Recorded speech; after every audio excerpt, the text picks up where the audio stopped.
Welcome back to my channel. So I hope you're all having a great week. But I wanted to make a video about kind of like my experience living back in Japan and why I kind of left. So a little bit background: I'm actually not in Japan anymore. We're here, living here in Toronto, Canada.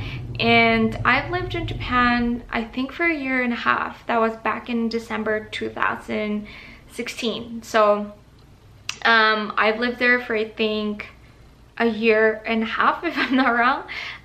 But yeah, I just wanted to kind of like quickly share very informally about my experience and the reason why we kind of like left. So yeah, let's start.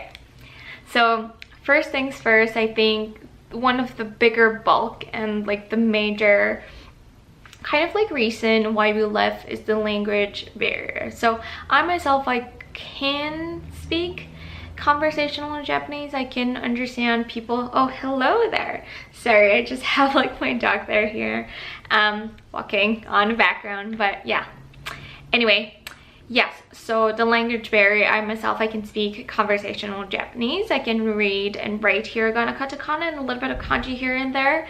But it's definitely the biggest kind of like reason why we left. So as you know, in Japan, everything is in Japanese. It would include like your bills, your letters, everything, documents, your visa. Although there are a couple of people who are willing to kind of like help you in terms of that, we can't bother all our friends all the time whenever we need or we receive letters. So that's kind of like a bigger bulk of why we left. So whenever you have to go out, you can get by. Like I would be able to go to a restaurant, sometimes in the city hall or government related things, and I'll still be able to explain what I need. However, it's kind of like a little bit more of a challenge whenever I wanted to explain further more. So yeah, it's just kind of like challenging in that part. Also, for example, we needed to apply something online. So second thing would be I needed kind of like a debit card and credit card in Japan. So debit cards are not, they do have it, but it's not very common in there. So a lot of people would have to apply for credit card. So that alone was kind of like a challenge for me to apply online. Even though you can go to a bank, you can, however, it's still kind of like very difficult in that term. So sorry, the camera cut off. But yeah, that's kind of like, I would say, like the main reason why we left. Another thing I would say in Japan is that it can get quite expensive in terms of like, let's say, groceries. So in Japan, as you know, it's like they take pride in their work, and when you go to a supermarket, you'll see like all the rows of like beautiful fruits, everything, vegetables and whatnot. However, it is really expensive. So if you go to Japan next time, you see on the internet, fruits there are insanely expensive. So I'm talking about, let's say, I've seen, I think it was like an apple, one piece of an apple for $2, and strawberries that can go as much as like, I don't know, $200, or a watermelon that could cost you $15. So it is really quite expensive, and that was kind of frustrating in my part, just because I love eating fruits and I love to cook. So in Japan, I don't think that they're quite a supporter in terms of like importing food into Japan from other countries. So a lot of which is good for the country itself, which is good for Japan. I mean, locally they always promote like local farmers or local producers and whatnot, and I think that's always so great. But like whenever I needed something, like for example a spice or cumin or whatnot, it's quite difficult to find it. There are a couple of specialty, I can't talk today. There are a couple of specialty stores in Tokyo and Yokohama, but it's just not that I would say like it's very expensive. So even I needed something like a wheat bread, they don't necessarily have that. They do have like rice bread or whatever. If I wanted wheat bread, I have to go to a specialty store like an Isetan or like a department store, or go to like yeah, like some stores that are not like a regular supermarket. So those are the kind of things that if you do want to move to Japan, you wanted to kind of like think about it, just because it can get expensive. You can even go to like, I would say like a restaurant, or let's say a ramen shop, which is considered fast food. I know.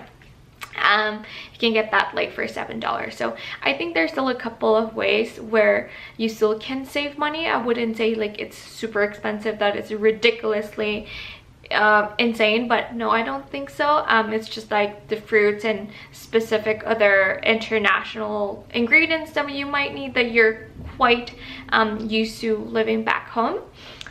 You might not be able to get that in Japan, and if you do, it's going to be really, really expensive. So yes, so I think the other kind of like reason why we left is we lived in Yokohama, which is kind of like, I would say like 40 minutes away from Tokyo. It's not really far. Sometimes I can even go there in like 30 to 35, because they're from our place to Shibuya, there is a direct kind of like train line, which is the Hakuraku, Toyoko Tokyu line, which is the red line, and then from our house, or from Yokohama to Shibuya, it's like 30 minutes, so that's a really convenient inner part. But we find that Tokyo in particular can get really crowded. So if you're used to having a lot of space, or where you don't have to bump to people and stuff like that, Tokyo might be a difficult place for you to live in, because wherever you go, there are always going to be people. So one thing that we tried when we just moved there is we kind of like went to an event. I don't remember which one, but it was a specific event, I think for coffee, if I'm not wrong. So we were really excited to go there to the event, but lo and behold, it is super duper crowded. So instead of you being able to kind of like enjoy the event, to go through like the different vendors, it's just so, not impossible, but it's just crazy. There's so many people. But yeah, that's kind of like one thing where wherever you go, it's always so crowded, and if you're used to having like a lot of space, then it might be difficult for you. But yeah, I think that Japan is a really great country. I love the food.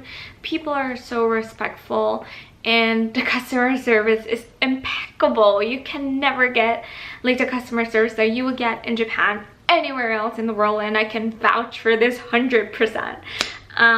But yeah, so those are just kind of, I would say, like a preference that didn't align what you can get in Japan. I definitely think that, like what I mentioned earlier, that we have a lot of friends who love living there, and they lived in Japan for 20 years not being able to speak any word in Japanese. However, we don't feel like, you know, living there in a longer term would be kind of like helpful for us. I didn't really want to go every day not knowing what my letters are. Our bills, what even it stayed, we just pay the bills. We don't even ask questions what this charge is for. Yeah, but I honestly love living there. It's just not the place for us in the longer term, but hopefully you can visit Japan soon. And if you do have any other questions that you're very curious to know about living in Japan, let me know down below in the comments. I'm usually always responding to people, and I'll be happy to get back to you as soon as I can. Well, thank you guys for watching, and I'll see you guys next week. Bye.